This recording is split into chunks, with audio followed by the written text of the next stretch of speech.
कक्षा 12वीं, विषय भौतिक शास्त्र, अध्याय 4, गतिक आवेश एवं चुंबकत्व। इसमें आज हम 4 अंक के प्रश्नों के उत्तरों को समझेंगे।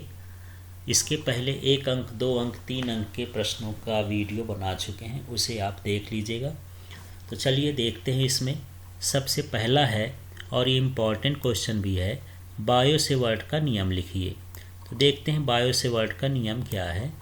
तो ये जैसे चित्र बना है तार का, ये देख लीजिए। एक ये तार है जिसमें प्रवाहित धारा क्या हो गई है, I, और इस तार का नाम क्या है, XY।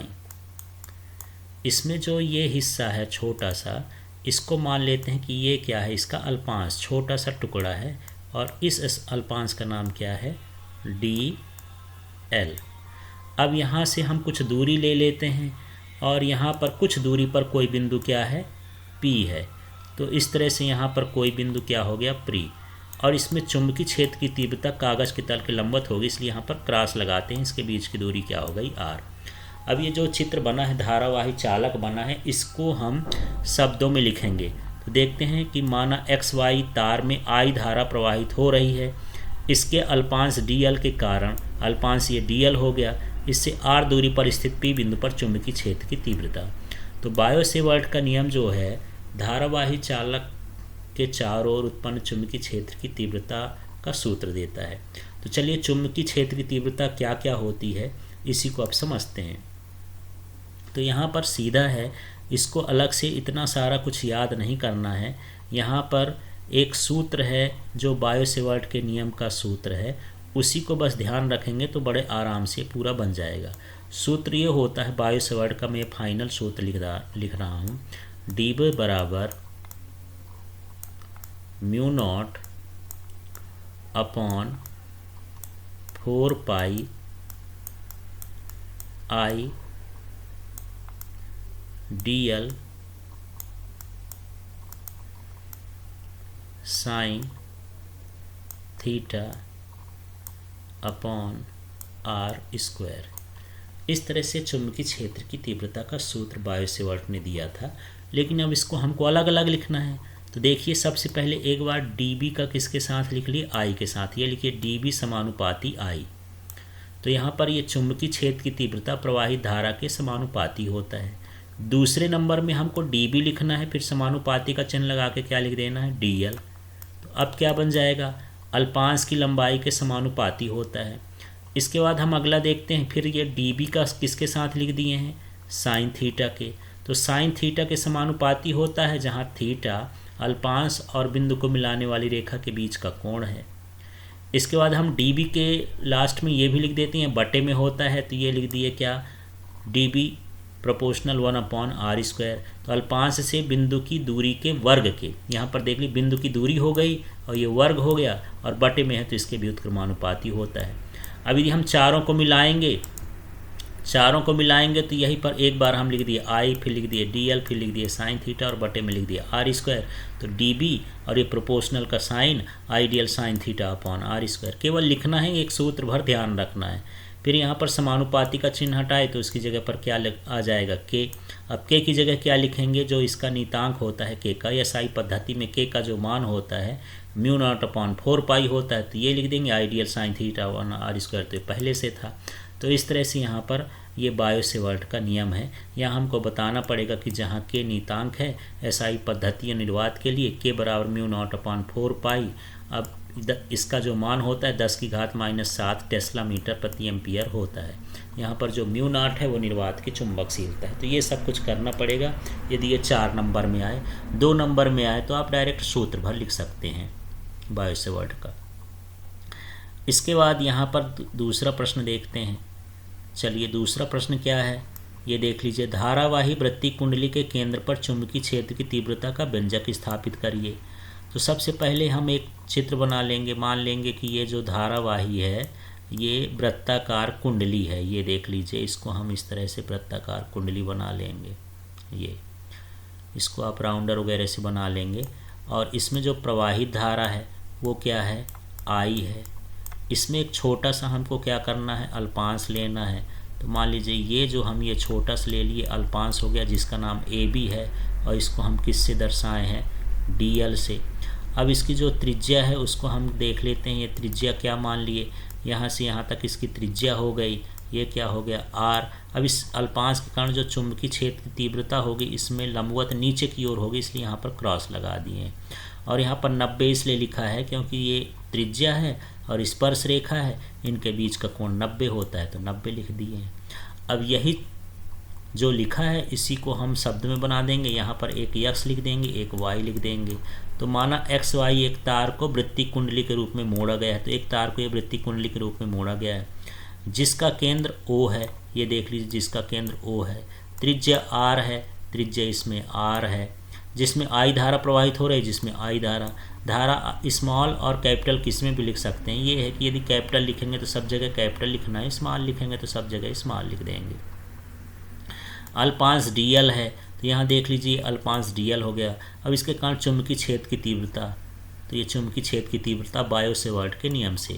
तो अभी हम जो बायो-सेवर्ट का नियम पढ़े हैं तो इसमें बायो-सेवर्ट का नियम क्या था, देख लीजिए। ये था dB बराबर μ0I dl साइन थीटा बटे में r² था μ0/4π, लेकिन थीटा की जगह यहाँ 90 लिखे हैं क्योंकि अल्पांश और इसके बीच का कोण कितना है, 90, तो यहाँ 90 लिख लिए हैं।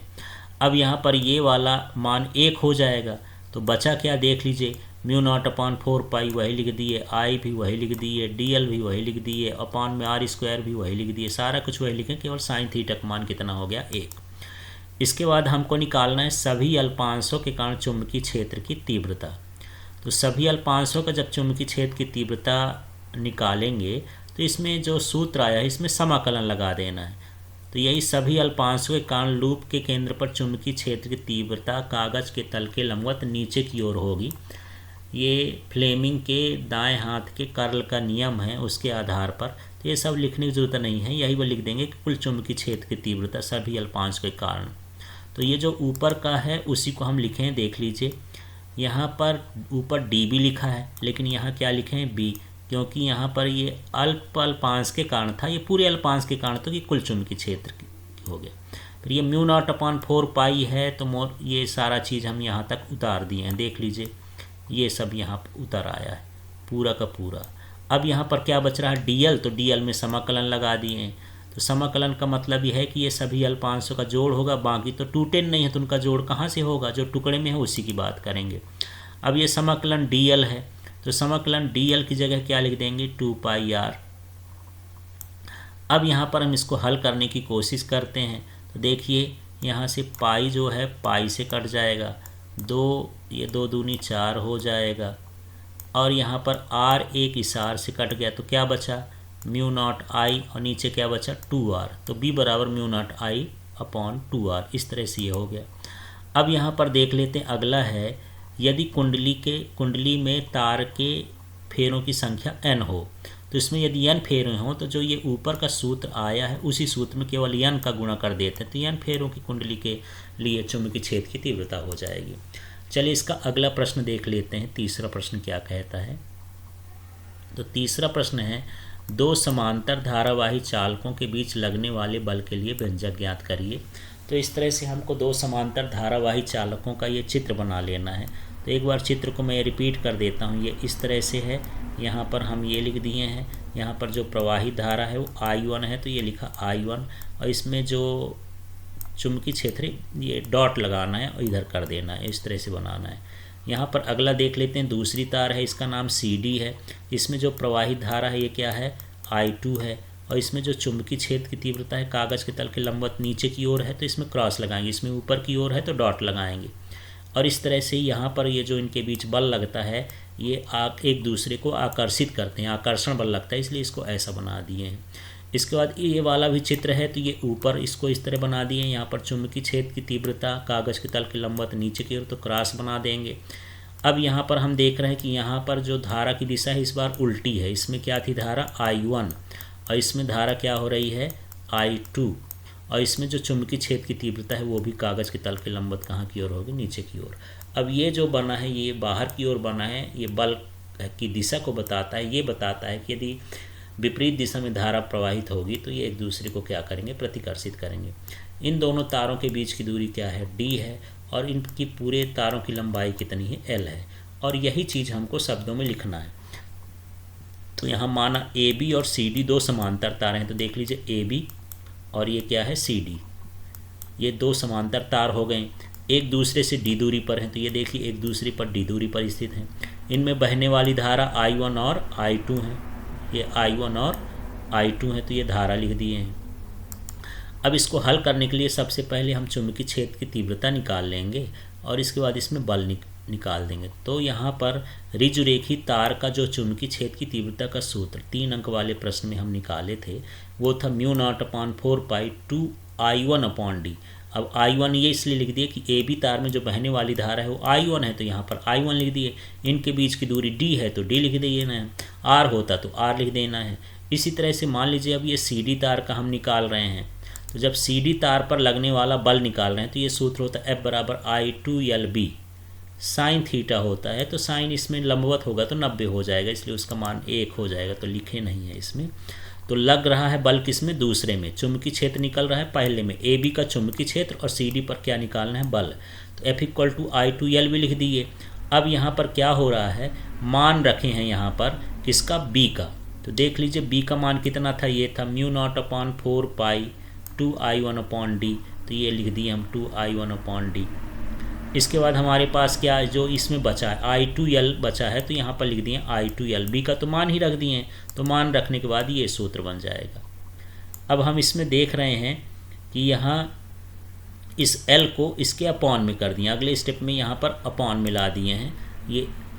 अब आगे का देख लीजिए, ये जो F/L है इसको बोलते हैं एकांक लंबाई पर लगने वाला बल, इसलिए यहाँ पर L का मान 1 हो जाएगा, तो हम इसको F लिख दिए हैं। अब μ0/4π 2I1I2 ये D, ये इसका क्या हो जाएगा, सूत्र हो जाएगा, और इसका मात्रक होगा न्यूटन पर मीटर, क्योंकि ये एकांक लंबाई पर लगने वाला बल है। मात्रक इससे निकला है न्यूटन और L का हो गया मीटर, तो न्यूटन प्रति मीटर हो गया इस तरह से।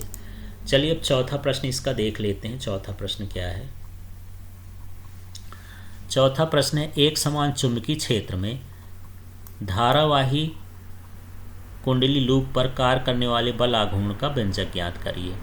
तो चलिए यहाँ पर देख लेते हैं कि एक आयताकार कुंडली है, ये देख लीजिए, ये आयताकार जो है ये एक कुंडली बनाई गई है, तार सीधी थी उसको मोड़ मोड़ के कैसा बना दिया गया, आयताकार।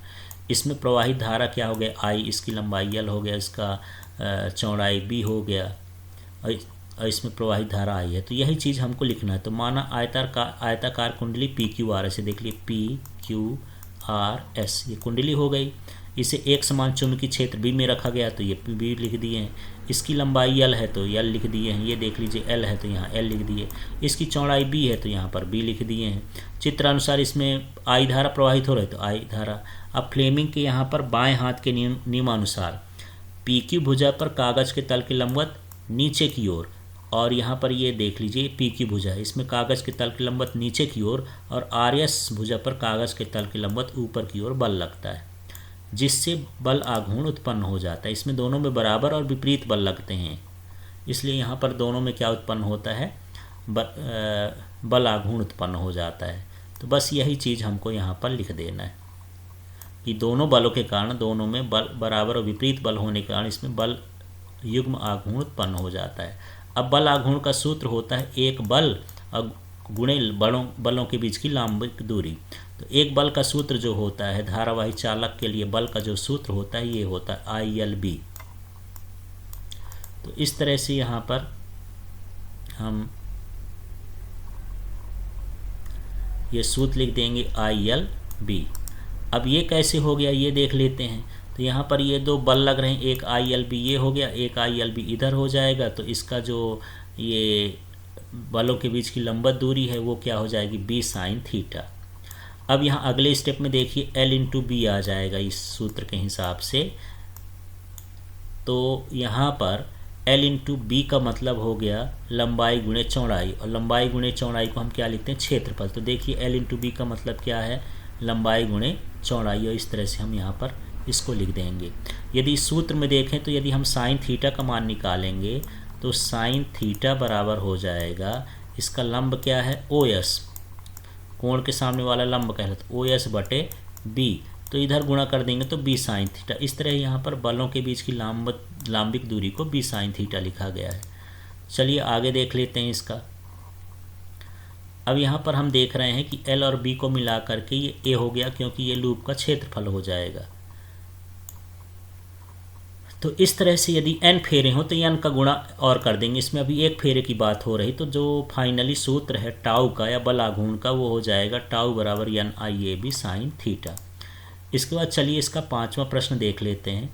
पांचवा प्रश्न है चल कुंडली धारा मापी का सचित्र संरचना का वर्णन करिए तथा इसके सिद्धांत को समझाइए। तो ये धारा मापी का ये चित्र बना है। इसमें हम क्या करते हैं, तो सबसे पहले इस लाइन को समझना है। ये तो सबसे पहले हमको क्या करना है, एक आयताकार फ्रेम लेना है, उसके ऊपर तांबे की तार को लपेटना है और कुंडली बनाना है।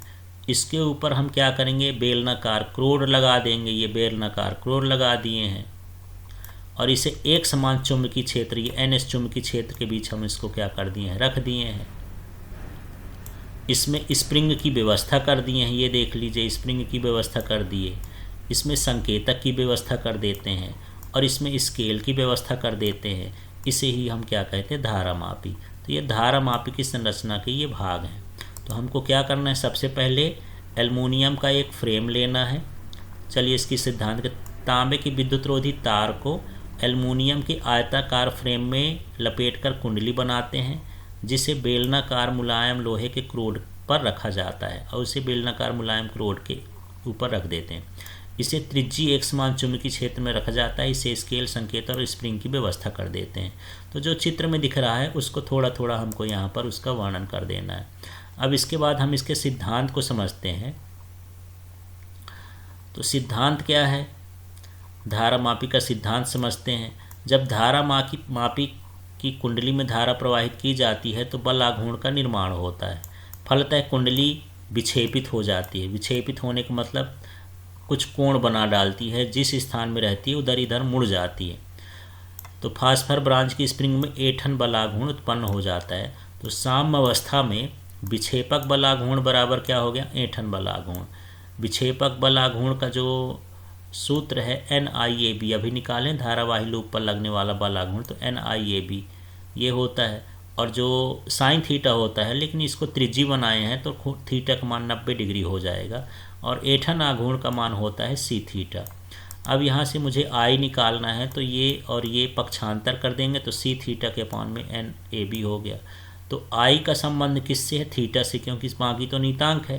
तो इसी चीज़ को हम लिखते हैं कि कुंडली में बहने वाली धारा कुंडली में उत्पन्न विक्षेप के क्या होती है, समानुपाती होती। यही इसका सिद्धांत है कि जितनी धारा प्रवाहित करेंगे कुंडली उतनी ही ज़्यादा विक्षेपित होगी। इसके बाद यहाँ पर सब कुछ लिख देंगे कि इस सूत्र में जो जो आया है।